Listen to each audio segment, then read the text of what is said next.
ये JEE advance का 2024 का रोटेशनल मोशन का अच्छा है। एक्चुअली इरोडोव के क्वेश्चन से थोड़ा सा लिंकेज है।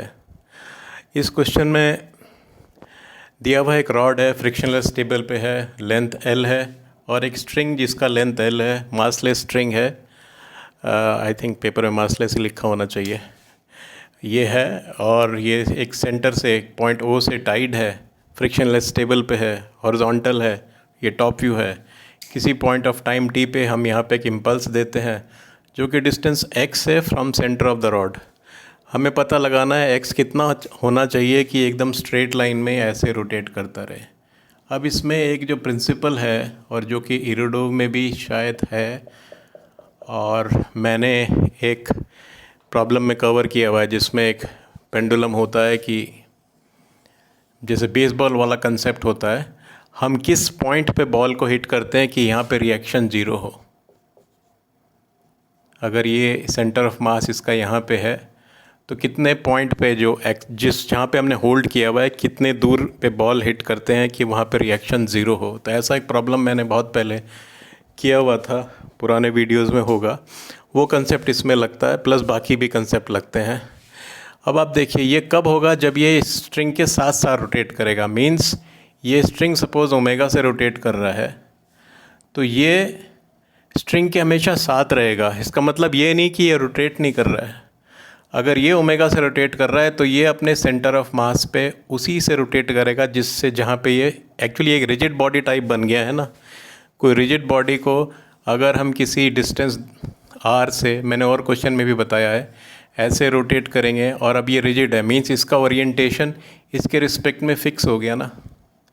अगर चेंज नहीं हो रहा है तो ये अगर ओमेगा से रोटेट करते हैं इसको तो ये भी ओमेगा से रोटेट होगा अपनी एक्सिस के अबाउट। सो ये अपनी एक्सिस के अबाउट ओमेगा से रोटेट हो रहा है और ये थ्रेड पूरा इस पॉइंट ओ के अबाउट ओमेगा से रोटेट हो रहा है।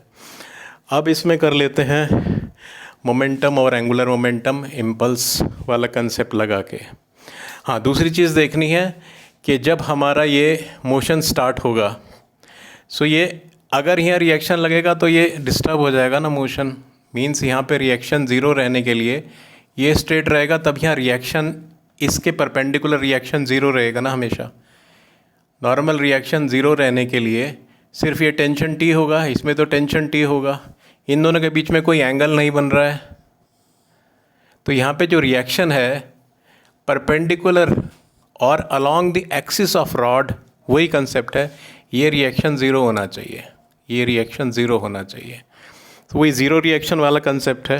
अब इसमें पहले मोमेंटम का कंसेप्ट लगा लेते हैं, इम्पल्स और मोमेंटम वाला। जस्ट सपोज़ ये थोड़ा सा डिफ्लेक्शन है, इसमें लार्जर दिखाया हुआ है, हल्का सा डिफ्लेक्शन हुआ। जैसे ही हमने दिया इसका centre of mass velocity v से चला तो पूरा जो रोटेशन हो रहा है इस ओमेगा की वैल्यू हो जाएगी v अपॉन, ये डिस्टेंस l/2 है, ये l है, सो 3l/2, 3l/2 ये हो जाएगा इसका ओमेगा रोटेशन का। लेकिन सेंटर ऑफ मास का वेलोसिटी v है, इसका मास m है। सो जो हमने इम्पल्स दिया से फोर्स लगाया हमने किसी टाइम t में, फोर्स इनटू टाइम t, इस पे जो फोर्सेस लग रहे हैं, अब इसको देखिए, इस पे जो फोर्सेस लग रहे हैं, यहाँ सपोज़ कोई रिएक्शन लग रहा है सपोज़, और यहाँ पे एक फोर्स लग रहा है F, और ये टाइम t के पीरियड में लगा और उस t में ये फोर्स लगा और रिएक्शन लगा, उसकी वेलोसिटी v आ गई। तो F minus R is equal to change in momentum, initial was zero, final is mv in this direction, इस फोर्स के डायरेक्शन में। So mv upon t, so F minus R into T is equal to mv। एक तो equation ये आ गया हमारा, और r यहाँ पे ज़ीरो होना चाहिए, मैं बाद में लिखूँगा। r हमेशा हमारा यहाँ पे ज़ीरो होना चाहिए तभी ये मोशन आएगा। r you have to put as zero, बाद में रख देंगे। तो एक इक्वेशन ये आ गया। दूसरा इक्वेशन आ गया, इसमें हमारा एंगुलर इम्पल्स कितना है। एंगुलर इम्पल्स देखिए यहाँ से j जो फोर्स है हमारा, force into distance from point O, इसके अबाउट रोटेट कर रहा है ना ये rod. So force into distance हो गया x प्लस ये x है और ये 3l/, ये है 3l/2, 3l/2 is equal and एक रिएक्शन मान लेते हैं, वैसे ज़ीरो है, आर मान लेते हैं ऐसा है, जो आर है हमारा रिएक्शन इसको मान लेते हैं अभी ऐसे है और ये इस पॉइंट पे लग रहा है, उसका आएगा इसके अपोजिट, हमने आर को इसके अपोजिट लिया हुआ है ना, माइनस आर इंटू आर का डिस्टेंस है एल। सो ये हो गया हमारा torque is equal to change in angular momentum.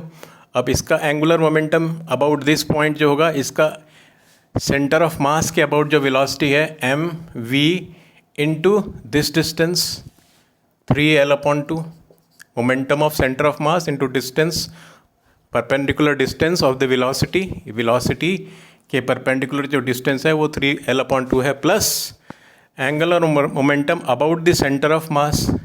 तो ऐसा है तो ये भी ओमेगा से रोटेट कर रहा होगा और उसका सेंटर ऑफ मास के अबाउट मोमेंट ऑफ इनर्शिया है m, अगर ये लेंथ भी l है, पूरा l ही है, mL² इंटू ओमेगा।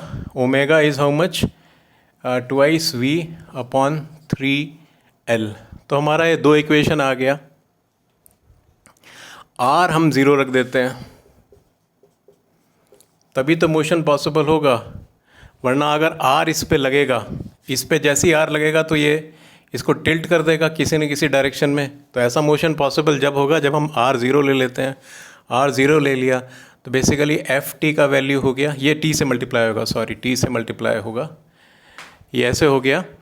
सो ft का वैल्यू लिख दीजिए, r0 कर दीजिए, ft इज़ mv, सो mv into X plus 3L/2 is equal to mv 3L/2 plus mv into 6 into L/18, यही आना चाहिए, L कैंसिल 6/18। सो mv उड़ा दीजिए, x is equal to L/18। बड़ा अजीब सा वैल्यू आ रहा है L/18, अगर हमने r0 माना है और r0 मानना ही पड़ेगा इसमें।